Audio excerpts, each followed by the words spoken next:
Olá, tudo bem?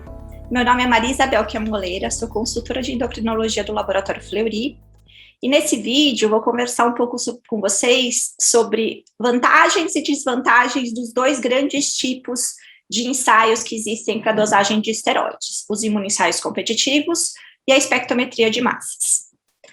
O imunoensaio competitivo, ele usa anticorpos, né? Então por isso ele precisa saber a imunogenicidade desse elemento. Em geral, esses anticorpos são anticorpos fabricados a partir de animais, podem ser ratos, coelhos, cabras, e eles usam o hormônio humano. No caso dos ensaios dos esteroides, ele é um imunoensaio competitivo. Então, ele usa um anticorpo e ele usa um hormônio igual ao hormônio do soro, mais marcado, que vai ser o competidor. Como é que funciona isso? A gente tem, na reação, o hormônio do indivíduo, que é esse azulzinho, e o hormônio marcado do ensaio, que é esse com uma marcação laranja. Muitas vezes essa marcação pode ser uma biotina ou algum outro elemento. A gente associa nessa reação os anticorpos, que vão reconhecer os hormônios, e você tem com isso uma formação de uma associação antígeno-anticorpo com anticorpos com os hormônios marcados e os não marcados. E o que vai ser lido pela reação vai ser uma reação que muitas vezes é eletroquimioluminescente, quimioluminescente, fluorométrica, vai ser uma reação, vai ser quem está marcado. Então, quem não é do paciente. Então, na verdade, o que acontece, que a gente fala nos ensaios competitivos, é que você tem uma relação que é inversamente proporcional. Quanto maior a concentração do hormônio no soro que está sendo examinado, menor vai ser a ligação desses marcadores. Então, menor vai ser o sinal, certo? Então, esses são o princípio dos imunoensaios competitivos. Eles podem ser arranjados de diversas maneiras, podem ter lavagens diferentes, e isso faz com que você tenha diversidade entre os vários ensaios, né? Só que aqui uma coisa importante que eu tenho que lembrar do vídeo anterior é que a imunogenicidade pode ser muito cruzada entre os diversos esteroides pela similaridade bioquímica deles. Então, isso pode levar a vários problemas de detecção, como a gente vai conversar mais para frente. Quanto à espectrometria de massas em tandem, o que a gente tem é esse esquema aqui do aparato cromatográfico. A gente tem uma primeira fase, que é uma fase de cromatografia, que pode ser uma fase de cromatografia líquida, que é chamada de LC, ou como uma cromatografia gasosa, que é chamada de GC, e aqui vai depender muito se o analito é um analito que lida melhor com gás ou lida melhor com líquido, né? Ele vai passar por uma coluna de filtração, o filtrado vai ser inserido dentro do aparelho de cromatografia, que vai passar por uma etapa de ionização, depois por um primeiro filtro de massas, que você vai ter uma quebra dessas moléculas, e você vai ter, na verdade, uma quebra, na verdade, uma separação dessas moléculas, e vai passar a molécula que a gente está esperando, né? Que seria dependendo do filtro. Aqui ela vai sofrer uma fragmentação, vai passar por um segundo filtro de massa, e a gente vai detectar um fragmento dessa molécula, que vai fazer um cromatograma. E com isso a gente vai conseguir a leitura do que a gente precisa, tá? A partir de padrões que a gente já usa. Tá?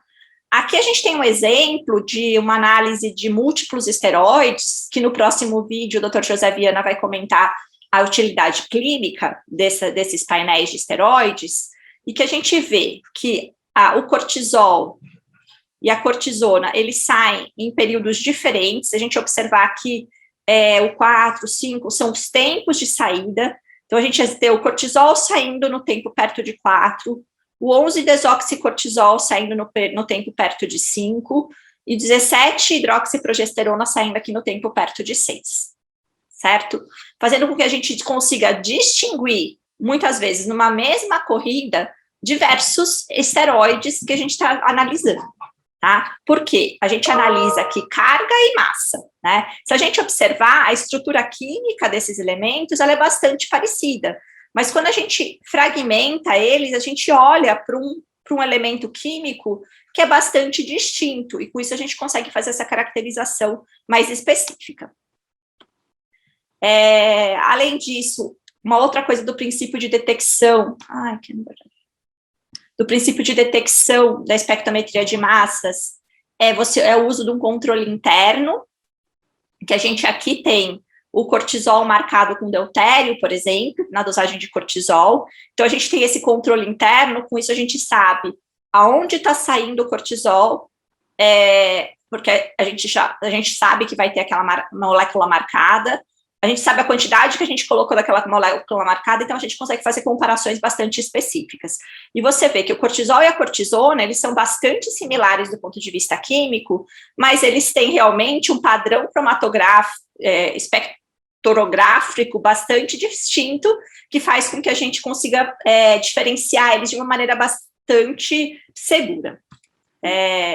Além disso, a gente tem, por exemplo, na dosagem da testosterona, que é um grande problema, porque você tem várias moléculas muito parecidas e que você pode fazer diagnósticos errôneos de alterações dos níveis de testosterona por causa dessas outras moléculas, e que você tem isso nos imunoensaios. Então, você tem uma falta de acurácia nos imunoensaios para os testes de testosterona, de uma maneira geral, e que isso você consegue resolver com a espectrometria de massas, principalmente com o uso de andrógenos exógenos. Aqui a gente vê que você tem uma variabilidade entre, comparando um imunoensaio com a espectrometria de massas, que as dosagens, elas são bastante diferentes, elas podem ser bastante diferentes se a gente usar métodos diferentes.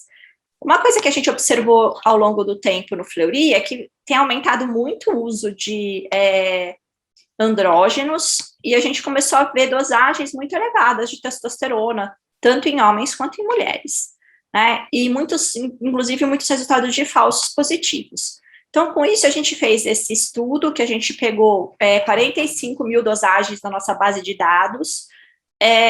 Durante muitos anos, a gente fez um esquema de um teste reflexo, principalmente em mulheres, dosagens elevadas, elas eram repetidas por espectrometria de massas. Então, dessas 45 mil dosagens, 1.416 foram repetidas por espectrometria de massas, e dessas, aquelas que estavam entre 70 e 250, quando a gente repetia, 23% dos valores vinham abaixo de 60 pela espectrometria de massas, tá? Mostrando que realmente você pode ter um resultado falso positivo por causa de reação cruzada com outros andrógenos. Então, quais são os prós e contras dos dois ensaios, né? Quando a gente foi pensar nos imunoensaios, os prós é que o imunoensaio, durante muito tempo, principalmente o radioimunoensaio, foi o padrão ouro de dosagem de esteroides, né? É um ensaio sensível, a gente tem especificidade dos anticorpos para muitos desses ensaios, ele facilita a automação, e por isso ele tem maior disponibilidade e rapidez no nosso dia a dia. Mas o que tem de contra? Muitas vezes essas amostras, elas precisam ser preparadas, elas precisam sofrer etapas anteriores à dosagem delas, ao imunoensaio em si, que é extração, muitas vezes extração com elementos químicos tóxicos e purificação. Reatividade cruzada e especificidade, como eu comentei com vocês, por causa da semelhança bioquímica, muitas vezes o anticorpo ele não reconhece um esteroide só, ele pode reconhecer vários ao mesmo tempo, por isso a gente tem uma seletividade reduzida. O limite de análise de um analito por vez, a gente não podendo multiplexar essas análises. O efeito matriz, que dependendo se soro, urina, saliva, você pode ter interferências de dosagens bastante importantes nos imunoensaios. Tem, então, uma confiabilidade menor, a aplicabilidade clínica, dependendo do imunoensaio, também menor, e muitas vezes a gente acaba tendo que checar com a espectrometria de massas esse ensaio. Dentro da espectrometria de massas, os prós é que você faz a dosagem com um volume baixo, muitas vezes você não tem o volume morto que a gente teria no tubo, que a gente usa principalmente na automação dos imunoensaios. Ele tem alto rendimento, muitas vezes você consegue fazer vários analitos ao mesmo tempo, com a mesma amostra, isso o Dr. José Viana vai mostrar para vocês no próximo vídeo. Ele pode ser automatizado, e tem uma especificidade elevada. De contra, você tem problema de solubilidade ou volatilidade da amostra. Então, você precisa ter uma amostra que seja ou solúvel ou volátil, para você ter a etapa anterior da espectrometria, que é a cromatografia líquida ou a cromatografia gasosa. O tempo de análise pode ser longo, né? Em geral, eles são ensaios que são mais longos do que os imunoensaios. Isso faz com que você aumente o custo do ensaio, né? Porque você hora homem, hora máquina. Além disso, eles têm um alto custo de desenvolvimento e manutenção e necessitam de uma equipe altamente especializada, o que pode ser muito difícil em alguns centros, tá certo? De qualquer maneira, os 2 ensaios, eles estão na rotina do nosso dia a dia. Acho que é importante a gente saber lidar com os prós e os contras de cada um e saber com qual deles a gente usa no dia a dia. Então, muito obrigada e fiquem com o Dr. José Viana para o próximo vídeo.